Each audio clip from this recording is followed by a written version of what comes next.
భాగం ఏంటంటే ఆరాధనకి ఆటంకం. ఆరాధనకి ఆటంకం. ఆరాధనకి ఏం ఆటంకం? దేవుడైన యెహోవా సెలవిచ్చినట్లు మోషే ఫరోతో మాట్లాడినప్పుడు ఫరో ఇశ్రాయేలు ప్రజలు దేవుని సేవించుటకు ఒప్పుకున్నాడు, కానీ కుటిల బుద్ధితో ఒప్పుకున్నాడు. ఫరో ఉపయోగించిన కుటిల బుద్ధినే ఈరోజు కూడా సాతానుడు విశ్వాసుల జీవితంలో ప్రయోగిస్తున్నాడు. ఇంతకు ఆ కుతంత్రాలు ఏవి? హల్లెలూయా. ఆ కుతంత్రాలు ఏమిటో మనం చూసుకున్నాం. ఒకటోదిగా చూసుకున్నట్లయితే దేవుని ఆరాధించండి, కానీ ఈ దేశంలోనే ఆరాధించండి అని చెప్తాడు. ఏం చెప్తాడు ఫరో? దేవుణ్ణి ఆరాధించండి. మోషే అహరోనులు వెళ్ళారు, నా ప్రజలను ఇస్తే మేము మా దేశానికి కానాను దేశానికి వెళ్ళి అక్కడ ఆరాధించుకొని మళ్ళీ వస్తామని చెప్పి, లేదు మీరు ఇక్కడే ఈ ఐగుప్తు దేశంలోనే మీరేం చేయాలి? ఆరాధించాలని చెప్తున్నారు. హల్లెలూయా. అయితే ఇశ్రాయేలు ప్రజలు ఏం మాట్లాడుతుందో చూడొచ్చు. నిర్గమాకాండము 8వ అధ్యాయము 25 నుంచి చూసుకుంటే మనము 25వ వచనం చూసుకున్నట్లయితే, అప్పుడు ఫరో మోషే అహరోనులను పిలిపించి, మీరు వెళ్ళి ఈ దేశంలో మీ దేవునికి బలి అర్పించడానికి వారితో చెప్పగా. హల్లెలూయా. మోషే అహరోనులను పిలిపించి మీరు వెళ్ళి ఈ దేశంలోనే, అంటే ఐగుప్తు దేశంలోనే మీ దేవునికి బలి అర్పించడని వారితో చెప్పారట. హల్లెలూయా. అయితే ఆ మాటలకి మోషే అహరోనులు ఒప్పుకున్నారో లేదో చూడొచ్చు. ఇశ్రాయేలు ప్రజలు దేవునికి బలి అర్పించేటట్టు ఫరో ఒప్పుకున్నాడు, కానీ వారున్న ఐగుప్తు దేశంలోనే ఆరాధించమని చెప్పారు. హల్లెలూయా. కానీ మోషే ఒప్పుకోలేదు. ఎందుకంటే దేవుడు సెలవించిన పద్ధతి అది కాదు. ఈ సూత్రం నేటి దినాల్లో కూడా సాతానుడు అమలు పరుస్తున్నాడు. మీరు దేవుణ్ణి ఆరాధించండి, కానీ మరలా లోకంలోనే జీవించండి. చూసారా? సాతానుడు ఏమంటాడు? దేవుణ్ణి ఆరాధించండి పర్వాలేదు, కానీ మరలా లోకంలోనే జీవించండి అంటున్నాడు. అది సరైన ఆరాధన కాదు. అది సరైన ఆరాధన కాదు. మనం లోకంలో నుండి ప్రత్యేకమబడి దేవుని ఆరాధించాలి. హల్లెలూయా. మనం ఏం చేయాలండి? లోకంలో నుంచి, పాపంలో నుంచి, దరిద్రాల్లో నుంచి, దురాత్మలో నుంచి మనల్ని వేర్పరిచాడు దేవుడు. మనల్ని వాడుకోవాలని చూస్తున్నాడు దేవుడు.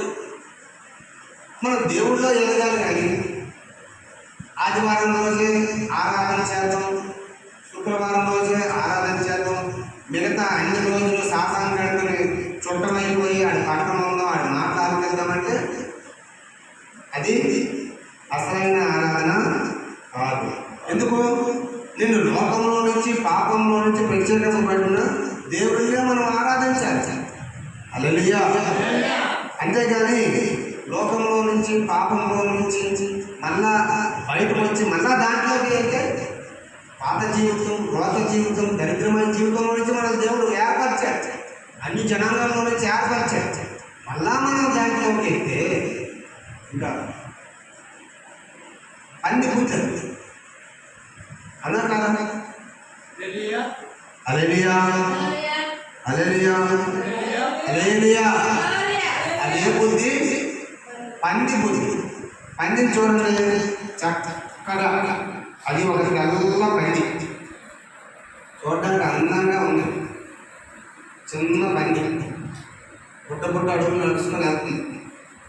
దాన్ని అబ్బా బాగుంది అనుకొని తీసుకొచ్చి త్వరగా అయిపోయి సొగసు స్నానం చేయించి ఇంట్లో ఉంచుకుంటే అదేం చేసింది? మళ్ళీ బయటకు వెళ్ళి బురదలోనే, ఆ నరకంలోనే, ఆ దరిద్రంలో శుభ్ర పొల్లి మళ్ళీ వచ్చింది. హల్లెలూయా. అలాంటి పాత జీవితము, రోత జీవితము, దరిద్రమైన జీవితము, బురద జీవితము దరిద్రమైన జీవితం, చండాలమైన జీవితం దేవుడు మన నుంచి తీసివేసి అన్ని జనుల్లో నుంచి, నరహత్య చేసిన వారి నుంచి, విగ్రహారాధన చేసిన వారి నుంచి, దరిద్రంలో ఉన్నవారి నుంచి, దురాత్మలో ఉన్నవారి నుంచి, మంచాల మీద ఉన్నవారి నుంచి, ఎంతో కాలం నుంచి మంచాల మీద ఉన్నవారి నుంచి, తాగుడు నుంచి, యోజం నుంచి, నరహత్య నుంచి, ఇచ్చక మాటల నుంచి, వ్యభిచారం నుంచి మనల్ని సపరేట్ చేసేది. నువ్వు సపరేట్ అయ్యావు, నీ జీవితం బాగుంది, నీ బ్రతుకు బాగుంది. మళ్ళా అందులోకి వెళ్తే అది కరెక్టా? హల్లెలూయా. మొదటి కొరింథీయులకు రాసిన పత్రిక, రెండో కొరింథీయులకు రాసిన పత్రిక 6వ అధ్యాయము 14 నుంచి 18 వరకు మనం చూసుకున్నట్లయితే, మీరు అవిశ్వాసులతో జోడీగా ఉండబడి నీతికి దుర్నీతితో ఏం సాంగత్యము, వెలుగునకు చీకటితో ఏం సొత్తు, ఏం పొత్తు, క్రీస్తునకు బెలియాలతో ఏం సంబంధం, అవిశ్వాసితో విశ్వాసి లెక్క ఎక్కడుంది, వాళ్ళెక్కడుంది? దేవుని ఆలయములకు విగ్రహములతో ఏమి పొందుక? మనము జీవము గల దేవుని ఆలయమై ఉన్నాము. అందుకు దేవుడు ఇలాగా సెలవించుచున్నాడు, నేను వారిలో నివసించి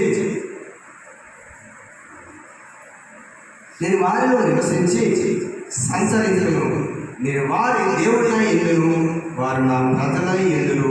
కావున మీరు వారి మధ్య నుండి బయలు వెళ్ళడి, ప్రత్యేకముగా ఉండుడి, అపవిత్రమైన దానిని ముట్టకూడదు ప్రభువు చెప్పుచున్నాడు. మరియు నేను మిమ్మును చేర్చుకున్నాను, మీకు తండ్రినై ఎందును, మీరు నాకు కుమార్తెలై ఎందురని సర్వశక్తి గల ప్రభువు చెప్పుచున్నాడు. హల్లెలూయా. అన్నిటితో మనకు సాంగత్యం ఏంటండి? పాపులతో మనకు సాంగత్యం ఏంటండి? మనం ప్రత్యేకంగా పడ్డాం. మనము